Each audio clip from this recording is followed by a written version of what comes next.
one of the most important papers probably in the entire meeting is present some follow-on safety data from a single large practice who have been using a medication called Syfovre.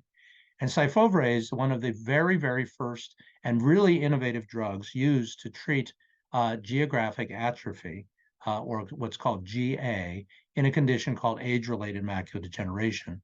It's a first done to treat complement, which has been known to be implicated in causing GA, or it's felt to be a very important part of that. It has proved all its phase 3 clinical trials. It is approved by the FDA and has been successfully and safely used in thousands of patients. However, starting last year, the Therapeutic Surveillance Committee at the SRS reported that there were a number of cases of hemorrhagic occlusive vasculitis. And this condition led to moderate to severe visual loss in a number of patients. One of the studies that is presented in this panel discusses a large practice's experience with that.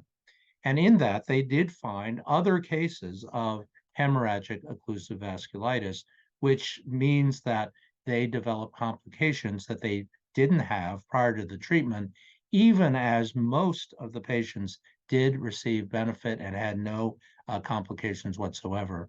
So that's an extremely important paper. And in that, they found that there was 5 cases out of 84 cases in their patients being injected that developed this.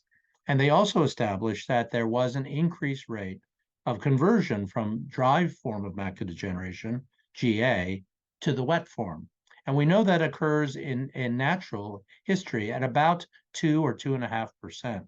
But that in the clinical studies that were done, that were approved, this rose to 4 to 6%, and they additionally found that this was in the 6% category. So in other words, there's a doubling or tripling of the risk of conversion to wet, from dry to wet.